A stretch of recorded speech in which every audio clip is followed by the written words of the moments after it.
Okay. All right, this is Jon King. I'm speaking with Jon Bohlinger. He's a senatorial candidate on the Democratic primary right now. You're running up against John Walsh, the appointed senator for the state of Montana right now, replacing Max Baucus, and also Dirk Adams. Yes. Now, this is a very interesting race for Montanans to watch. It's not every time that we have an appointed senator, and it's the first time, I believe, that the Democratic Party has endorsed a candidate when there was still an open primary. I was wanting to touch base with you just to get an idea of how you feel the currents are shifting. Ballots are out. There's a lot of atmosphere and questions about who's going to win this race. Has anything happened recently to kind of think that you might actually pull this out? John, thank you for the question. I really feel the wind is in my sail. On November the 4th, Harry Reid, the Senate Majority Leader, called me and said, "John, we don't want a contested primary in Montana." He said, "We've chosen our candidate. We want you to drop out." And I said to him, "Well, Senator, there will be a contested primary. I'm not going to quit. That's just not my style. Furthermore, I think it's inappropriate for the Democratic Senatorial Campaign Committee and you to choose sides in an open seat contested primary." And what did he say? He said, well, we talked for about, in fact, I've got the phone record right here. We talked for about 12 minutes. Oh, show me the phone record. I want to see the phone record. And anyway, we talked for about 12 minutes, and then he said, "Well," I said, when I win on June 3rd, probably the 4th of June when the votes are counted, I will expect a call from you so you can help me organize my general election campaign. I said, "I've got a team here in Missoula, Montana that will carry me to victory." I really want to ask you this question. Yes. It has to do with that phone call. Yes. Why? Why did they choose Walsh? I have no idea. Or why didn't they even consider you? I mean, I imagine that had to have come up in the conversation. You had to probably be like, "Mr. Reid, I'm the right guy. This is the reason why." I tried to convince them of that. But let's move back to, I think it was June or July, when Brian Schweitzer declared he would not be a Democratic candidate for the U.S. Senate. Right. My phone began to ring. People would stop me on the street and they'd say, "John, why don't you consider running? No one's better qualified than you. You know, after all, you were our lieutenant governor for 2 terms. You served 2 terms in the Montana Senate, 3 terms in our House of Representatives. You've had 20 years of lawmaking experience. You've introduced legislation that has become law. No one is better qualified from that perspective. Experience matters." In addition, you know, I had a 33-year career as a small businessman in Billings. I know how to manage a budget. I know how to grow a business. I know how difficult it is to compete in the marketplace. So I bring those skills to the table. So people say, why don't you run, John?" And the more I thought about it, I thought, well, I should have a conversation with Brian Schweitzer about this. So I called Brian and I said, "Brian, I've had so many people ask me to run. I'm giving this strong considerations. What do you think?" And Brian said, "Well, you should. You're right. No one's better qualified." I then said, "Well, will you support my candidacy?" And he said, "Absolutely." I said, "Well, I'll need a contribution." He said, "Fine." He sent me $1,000. But also, I said, "Brian, I need the campaign finance list of those people that supported our campaigns in 2004 and in 2008. He said, "I'll send that to you." But he said, "The first call you should make, before you call any of the donors, is to call Guy Cecil. He's the executive director of the Democratic Senatorial Campaign Committee." Okay. This is a national organization. So he's in D.C., and I called him, it must have been in July, and I said, I'm seriously considering running, and these are my credentials. And I said, I think it would be helpful for both of us if you would do some polling to see just how strong I am. You know, I might think I'm the best, but if somebody else surfaces, fine, I'll step aside. I got a call back from him, and he said, "Well, we've chosen our person, and it's not you." And I said, "Well, Who is it? And they said, well, John Walsh. Right. And they said that. Real quick, Yes. this must have been before the endorsement from Governor Bullock? Oh, yes. Oh, yeah. How far before? Oh, goodness. This was probably now it's August, perhaps. Do you think that choice influenced Governor Bullock's decision? It may have. Well, you know, the governor did what the governor had to do, and that is he had to replace Senator Baucus. You know, Senator Baucus had not yet resigned. He had not yet been named our ambassador to China. Mm-hmm. But this was all happening behind the scenes. Gotcha. And so I said, well, you know, I don't believe your poll. I said, I think that, you know, John Walsh is a good man, no question about it. 30-year career as a member of Montana's National Guard, led our troops into combat in Iraq. He is a good man, and I would defend his name at any time. But John Walsh has no experience with respect to public policy. He was our lieutenant governor for less than a year. He doesn't understand the issues dealing with. That's a pretty big statement. Well, I mean, John. How would you judge his current experience in the Senate? Well, I would say this: he doesn't understand what I think the complexities of government are. They being the human service efforts of government, the educational requirements of government. You know, he doesn't have time at the table where you really learn those things. I have some understanding of those issues, having been, a legislator and lieutenant governor. Of 20 years, I seem to have a pretty good grasp of those issues. Okay. So I said, I think that, one, he doesn't understand the issues as well as I do, and two, I don't think his name recognition is that strong. Yes, he was our adjutant general, but I think only people in the Montana National Guard knew his name. So I said, I think I'm a better candidate. I'm going to give it a try. And so here we are today. So here you are today. Back to the Reid phone call. Yes. Did he tell you why they had chosen Walsh? No. They didn't? No. Okay. No. Well, now, I wanted to jump back to now. Sure. There's been some recent polling, Yes. I understand it, that might have put some more wind in your sails. Can you talk to did us a it little ever. bit about it? Tell us what you're talking Did about. it ever? I've got, let me get my polling results out here. This really pumped me up.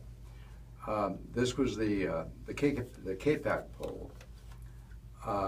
There were 500 people who responded to the question. This is an online poll, I believe? Yes, Okay. an online poll. 59.2% of the people said they're going to vote for me. 33.0% they said they would vote for John Walsh. 3.6% said they would vote for Dirk Adams, and 8% said they were undecided. Now, if we jump back in past a little bit further than that, the only other poll we have in this primary race, I believe, is a PPP poll, right? Yes. How did you fare in that poll? Well, there was the Rasmussen poll. Oh, it was Rasmussen. Yeah, Maybe you're right. yeah, That's the one the I'm thinking of. Rasmussen poll. At that time, and I think this was back in, what was it? February? Yeah. Shortly after John Walsh was appointed. Mm-hmm. I polled better than he in a contest against Congressman Daines. Wow. And so, we'll find out on June 3rd. Actually, probably be early morning of June 4th. Who the people of Montana want to send to D.C. Wearing the Democratic label. Now, I have noticed that Dirk Adams has been, and I'm not sure if maybe you have been too, kind of hitting Walsh from the left for comments he made about privatizing Social Security. Can you give us some thoughts on this? Well, I have publicly stated this as one of my campaign agenda items. When I am elected your U.S. Senator, I will work to not only strengthen, save, but expand Social Security benefits. Any thought of privatization will not be coming from me. It'll come from Congressman Daines, who said he would consider privatization, as well as Senator Walsh. He said he would consider privatization of Social Security benefits. We don't want Social Security to be, and our financial future, our retirement, turned over to Wall Street. I think that would be a dismal thing. When you say strengthen, I think one of the things people have questions about is if it will even be there for my generation, whether or not it's fiscally sound. Yeah, John, it's going to be. And let me tell you, I'm going to bring forward legislation that will increase and expand and save Social Security. Right now, we pay 6.2% FICA taxes on earnings, and your employer matches that amount. This 6.2% tax is only imposed on the first $117,000 in earnings. Any money beyond that is not taxed.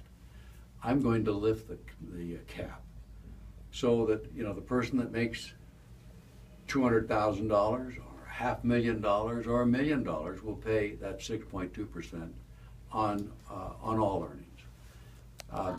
It's not going to affect the lifestyle of very wealthy people, but it'll sure make a difference in the lives of a lot of Americans. And I know when I was 14 years old, my father died, and my family were beneficiaries of Social Security. My mother, my sister, and I got about $200 a month. Today, the typical recipient of beneficiary gets about $1,200 a month. The $200 a month then bought a heck of a lot more than the $1,200 does today. And we need to one, save Social Security. We need to expand Social Security benefits, and I'll be there to fight for Social Security. When it comes to your particular role in Yes. this contest, a lot of people feel betrayed by you in the state. I mean, let's be frank. You used to be a Republican, and now you're a Democrat. Yes. So party allegiances.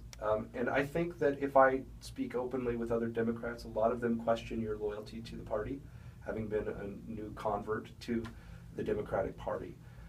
So I want you to talk a little bit about your experience being changing shirts, if I were to use the baseball phrase, and playing for the other team in this case. Have you been fully embraced by the Democratic Party?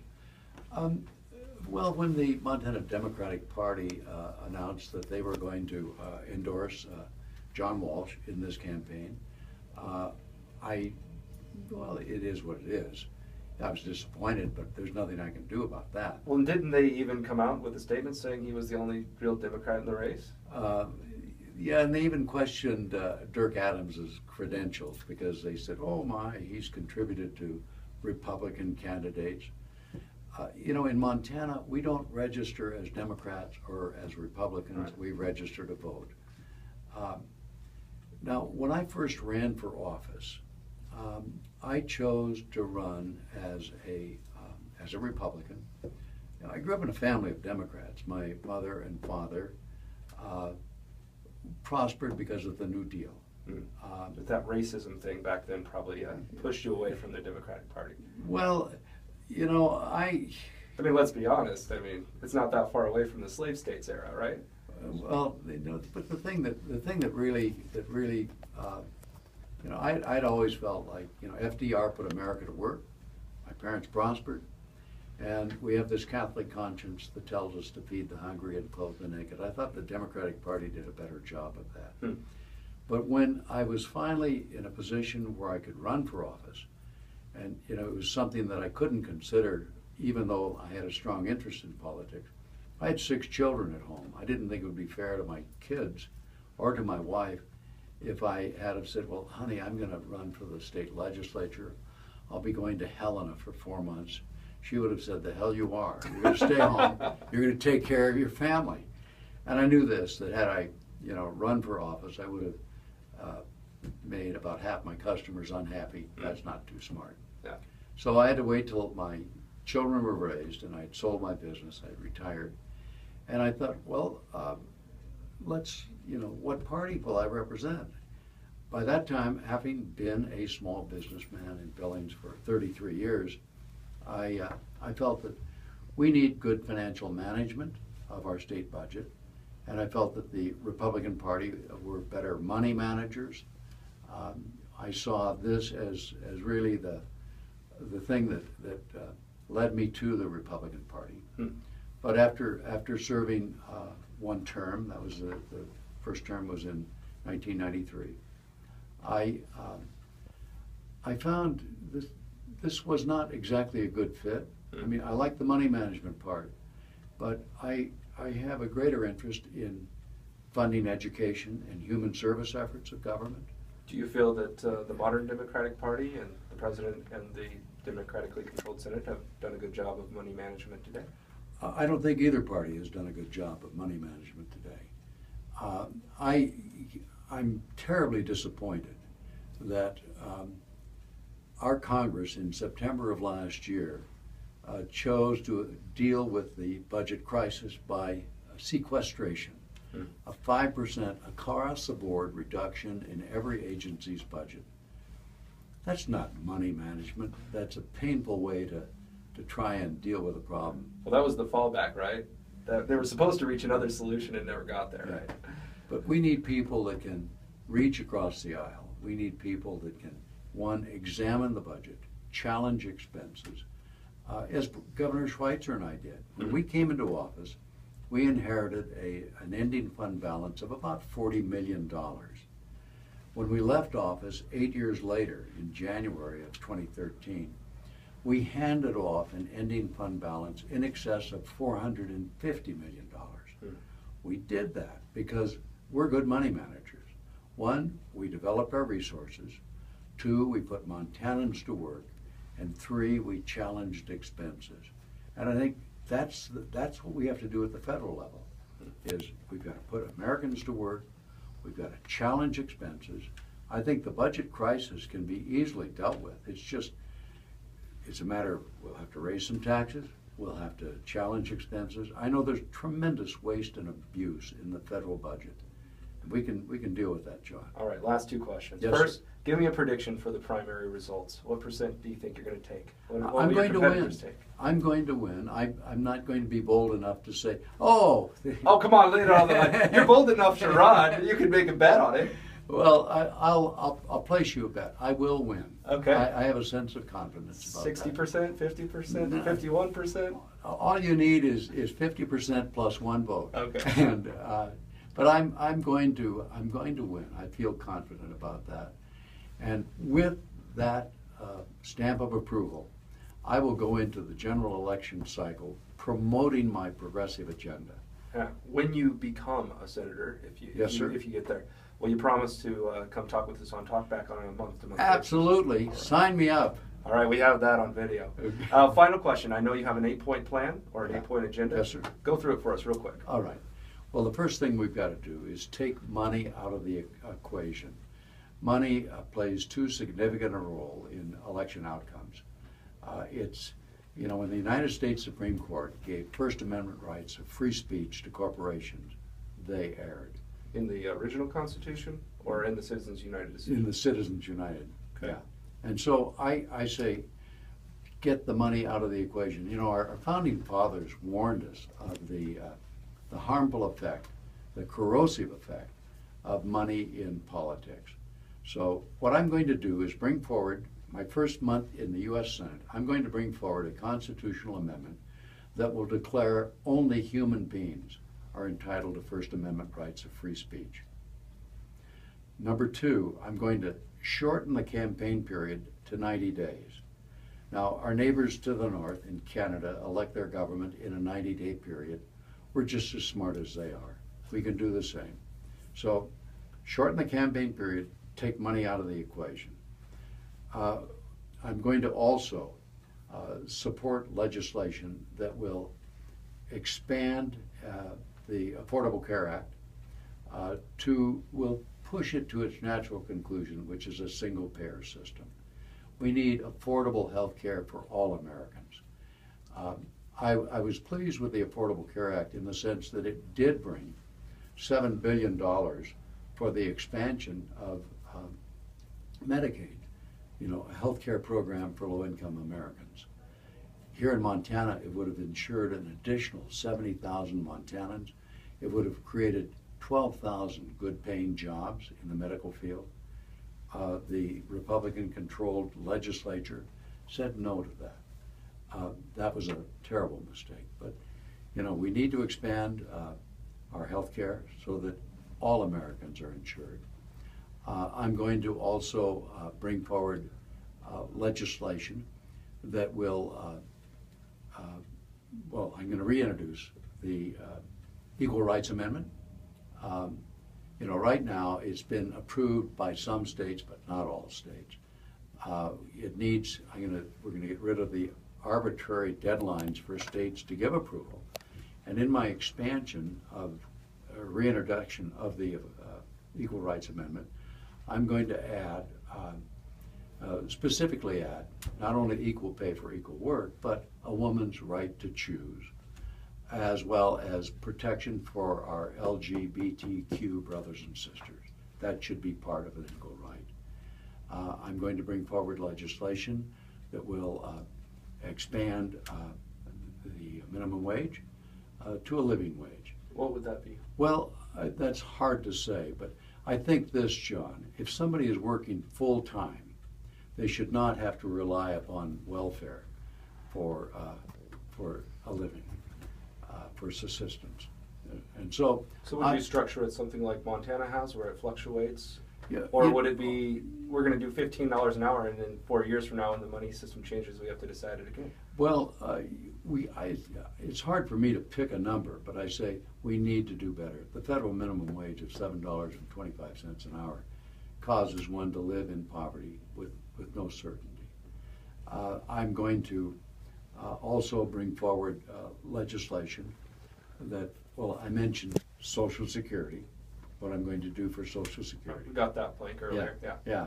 Well, which I think is very strong. I mean, we need to make sure Social Security is safe for you and all generations, but we can expand the benefits, and we can do that easily. I'm going to bring forward legislation to make sure that care for our veterans is timely and effective.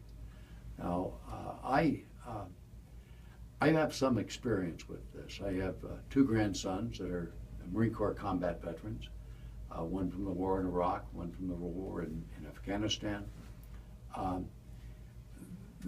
They both are suffering from the effects of combat, and you know, my namesake grandson, Jon Bohlinger, was in 1-5 in Afghanistan.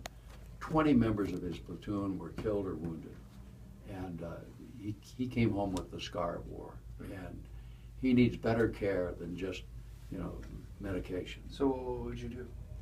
I mean, how would you give him better care? What I'd like to do is to issue each honorably discharged veteran a card. Okay. And with this card, they could go to any healthcare facility, any doctor in the country, for care. So you would do away with the VA system? The VA system is not working. Yeah. We will expand care. We will, you know, the VA hospitals, they can do a lot of good things, but how would you compensate the facilities that take care of the veterans that use your system?